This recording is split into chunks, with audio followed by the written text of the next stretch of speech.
Merci beaucoup. Merci pour cette introduction. Merci aux organisateurs de m'avoir proposé d'intervenir sur ce sujet que je ne maîtrise pas en tant qu'allergologue. Je ne suis pas allergologue et j'ai beaucoup j'aurais probablement beaucoup à apprendre du président de la Société marocaine d'allergologie que vous êtes. Je vais surtout vous parler d'épidémiologie. Bonjour. Je vais activer, je pense que j'ai 20 minutes à peu près, c'est ça? Ouais, donc je vais mettre mon chronomètre. Voilà. Ah oui, il faut peut-être montrer, il faut peut-être faire passer les diapos.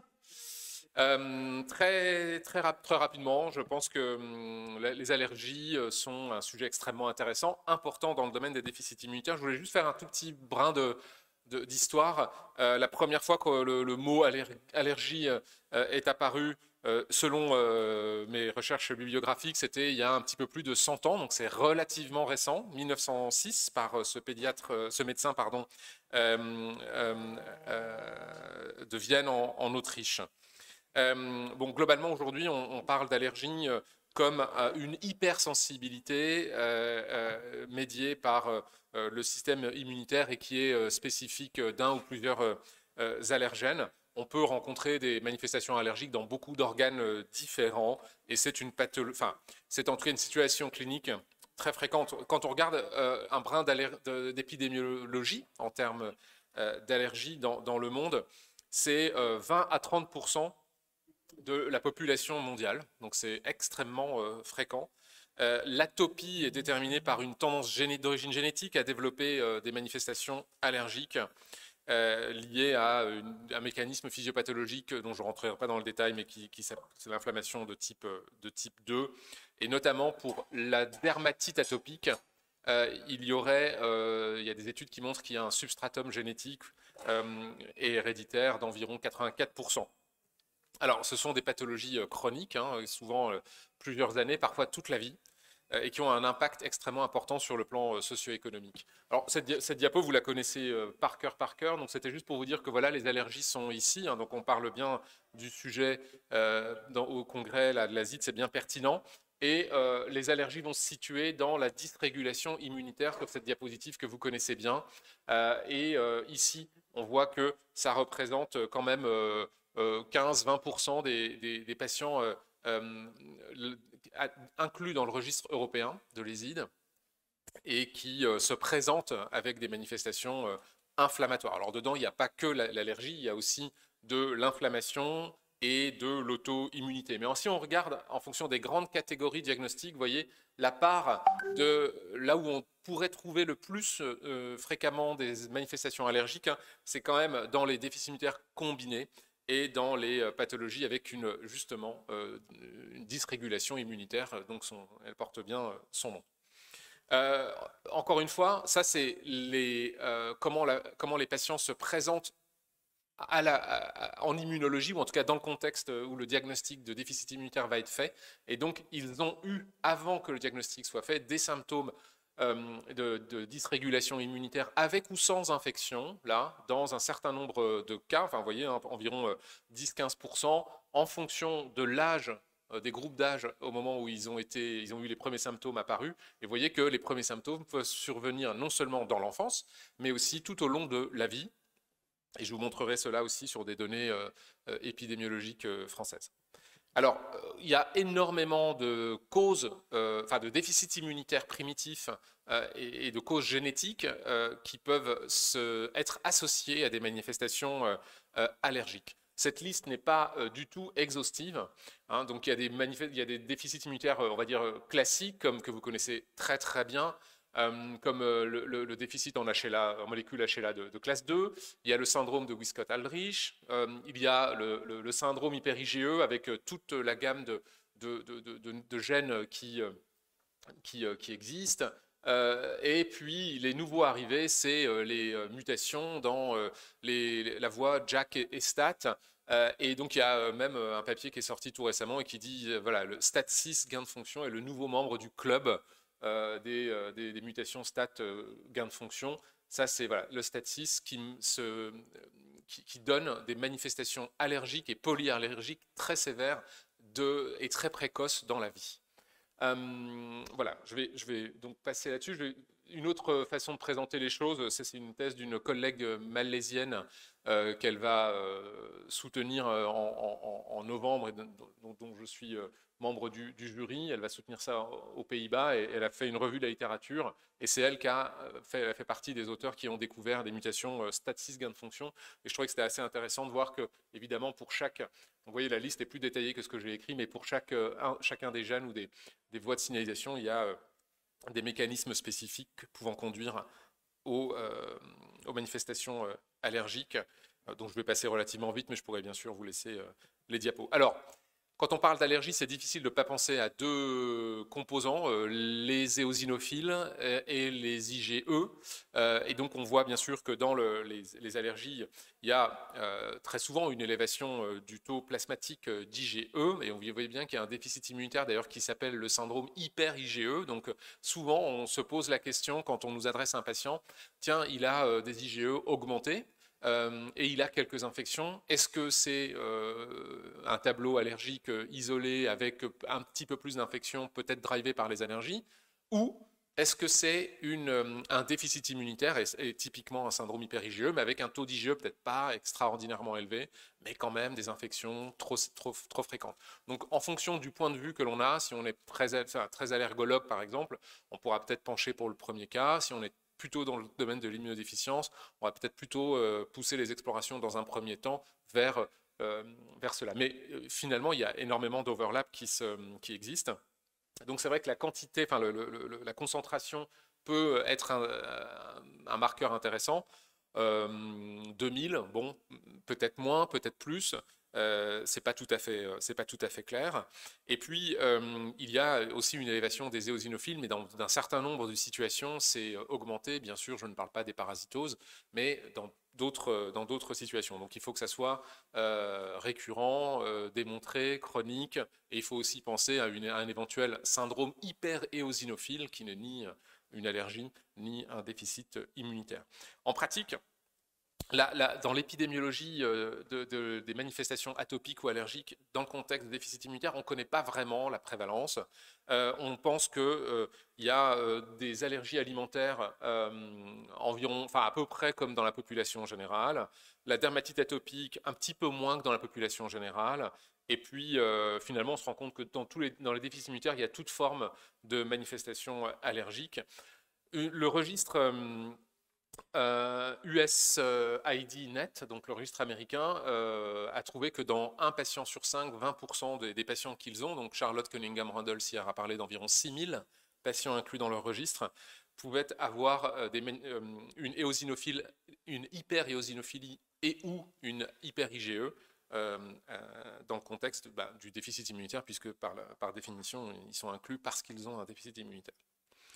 Alors, je vais passer très rapidement en revue. C'est pas très intéressant de passer en détail parce que c'est les mêmes c'est une autre forme de présentation de la diapositive que vous connaissez régulièrement avec manifestations infectieuses, allergiques, syndromiques. C'est les warning signs que vous connaissez. Mais je trouvais que c'était intéressant de la fameuse métaphore de l'iceberg avec le niveau d'eau ici. Très souvent, on va penser à un déficit immunitaire quand il y a des infections, et peut-être moins souvent penser à un déficit immunitaire quand il y a d'autres manifestations non infectieuses, comme on dit souvent. Et vous voyez, même l'allergie, ils l'ont placé, eux, très en dessous, au fond de l'iceberg, donc ça va être très difficile d'y penser. Et donc, ils ont même développé un terme pour essayer de sensibiliser, ça c'est un papier relativement récent, 2021, de PAD, c'est-à-dire Primary Allergic ou Atopic Disorders, et pas Primary Antibody Disorders, mais parce que c'est des allergologues qui s'intéressent beaucoup aux déficits immunitaires, donc ils veulent sensibiliser à cela.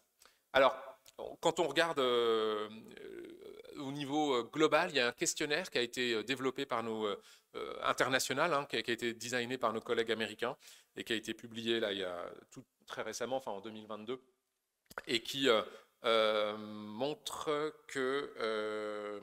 alors, je ne dois pas avoir la bonne animation, mais qui montre que globalement, les allergies sont bien plus fréquentes que ce qu'on estimait sur la diapo précédente, qui reprenait des données épidémiologiques relativement anciennes, enfin d'il y a 10 ans, hein, donc c'est pas si vieux que ça, et que la prévalence des des grands cadres nosologiques d'allergie est plus importante que ce que je vous ai montré juste avant. Donc c'est plutôt aux alentours de 10 à 20%, quel que soit le tableau de manifestations allergiques. Voilà. Dans le registre français, en fait, qui est un registre, qui est une cohorte aussi, c'est-à-dire que dans la cohorte, le principe, c'est de faire des suivis. Quand on inclut un malade une fois dans un registre, on a un point d'entrée. S'il a été inclus il y a 15 ans et qu'on utilise ces données pour une publication en 2023, là, cette année, eh bien, en fait, il faut qu'on mentionne que l'on n'a pas les données de ce patient entre 2008, par exemple, s'il a été inclus en 2008, et 2023. Or, vous avez bien vu qu'il peut se passer énormément de choses pendant un laps de temps de quelques années. Alors, on a pensé que c'était intéressant d'utiliser les données de ce registre et de notre cohorte pour un suivi d'au moins 10 ans de ces patients. Et donc, on a pris, c'est un papier qu'on a publié il y a l'année dernière, on a pris des patients qui étaient vivants en 2009 pour pouvoir ensuite les analyser en 2019, et donc ils avaient au moins 10 ans de suivi dans notre cohorte. Et globalement, pour faire court, on avait 212 patients greffés ou thérapie génique, on les a exclus parce que ce qu'on veut, c'est à partir du moment où ils sont greffés, le suivi est très particulier, c'est une autre problématique. Et donc, on a analysé les non greffés, 1163. Pour faire court sur une diapo très chargée, mais je vous invite à regarder la publication si vous le voulez. Quand on a, en 2009, au moment de l'inclusion de ces malades et les 10 ans suivants, vous voyez que très régulièrement, chaque année, il y a des événements qui s'accumulent pour ces patients. Ces événements, c'est soit de l'infection, soit des manifestations non infectieuses que j'ai présentées juste avant. Ça peut même être un premier événement. Donc là, ça peut être des récurrences, mais ça peut être aussi même un premier événement. Donc vous voyez que les déficits immunitaires continuent tout au long de leur... au moins sur les 10 ans là, mais en principe, ça continue au-delà. Même quand ils sont très bien, le mieux pris en charge possible, en tout cas, ils continuent à développer des manifestations. Donc c'est vraiment une pathologie chronique. Et même, je vous montrerai, je crois, les décès, et on a une incidence de décès extrêmement importante. Alors pourquoi je vous parle de ça? C'est parce que dans ces événements, il y a des manifestations non infectieuses et notamment allergiques. Alors les voici. Vous voyez qu'au fur et à mesure des années de suivi, les patients continuent à développer des manifestations allergiques. Alors, quelles que soient les tranches d'âge, hein, les petits, les adultes, jeunes, mais aussi entre les deux.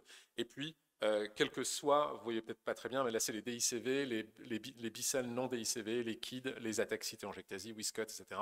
Donc quel que soit le groupe, mais c'est surtout, vous voyez, même dans les B-cell deficiency qu'on voit le plus de manifestations allergiques.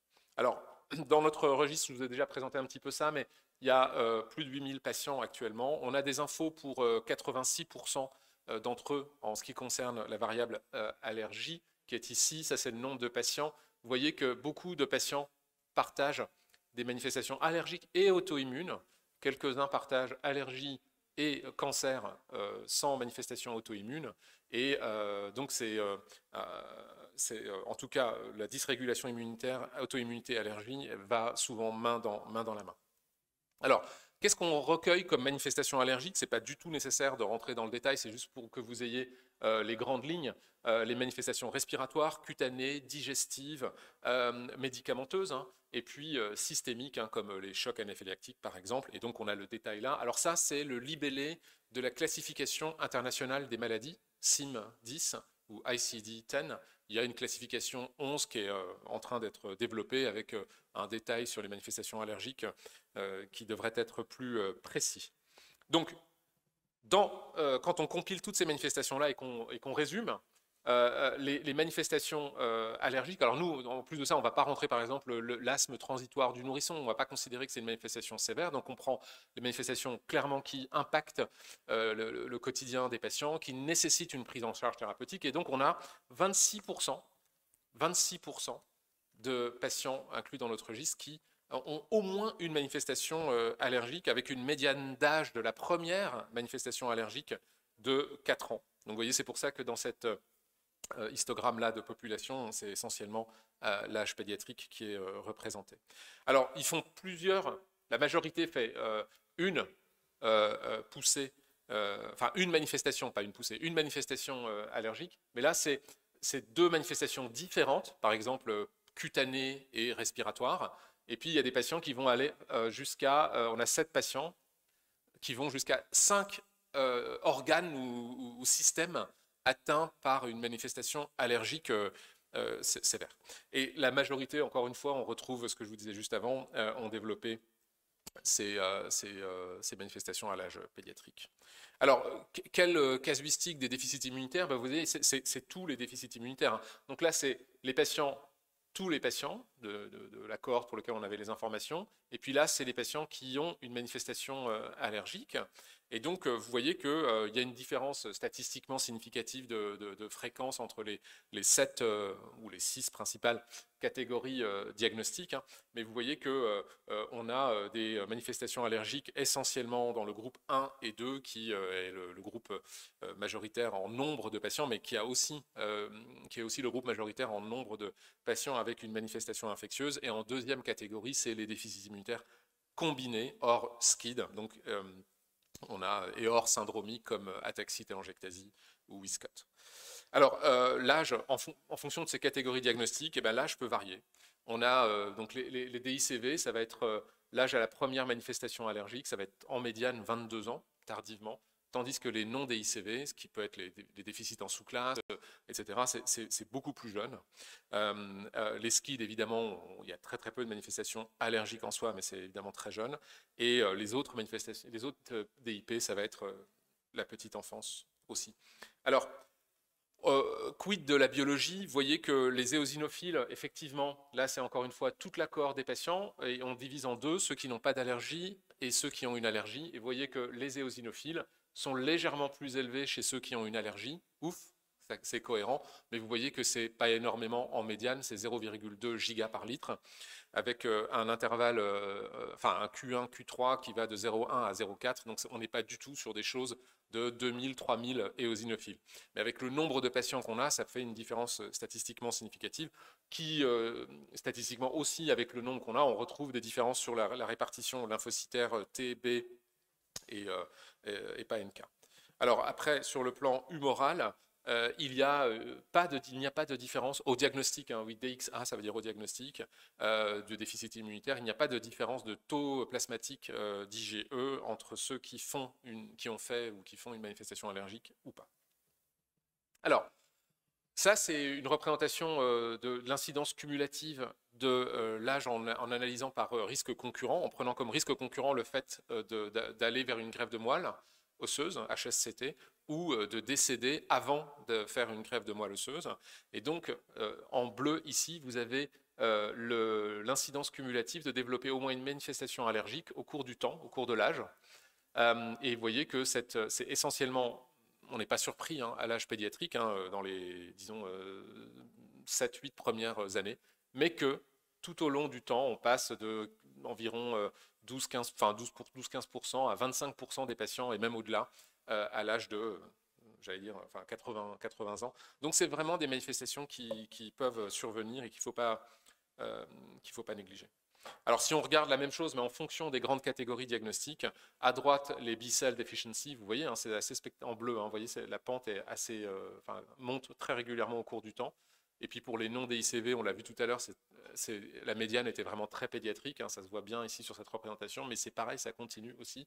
Et puis pour les KID et les innate, c'est-à-dire essentiellement les granulomatoses septiques chroniques, on a aussi des manifestations tout au long du temps. Donc pour conclure, c'est donc un bref overview épidémiologique de ce qu'on peut avoir en termes de données je dirais, de population de déficit immunitaire avec voilà, plusieurs milliers de patients. On a évidemment un overlap très important, plus important que ce qu'on pensait en termes d'allergie et de déficit immunitaire primitif, qui ne commence qu'à être étudié en fait. Hein. Je vous disais, les premières estimations, c'était il y a 10 ans, donc vous voyez, on progresse un peu sur le champ des connaissances. On a un overlap assez important avec les autres manifestations de dysrégulation immunitaire comme l'auto-immunité et les syndromes inflammatoires, enfin, ou auto-inflammatoires ou les granulomes. Donc on pense que la prévalence des complications allergiques dans les DIP, c'est d'au moins 24-25%. Il y a une variation en fonction des déficits immunitaires, même si ça peut être présent dans tous les déficits immunitaires, et que ce qui est très important aussi à retenir, c'est que des premières manifestations ou des manifestations subséquentes peuvent survenir tout au long de la vie. Et je vous remercie.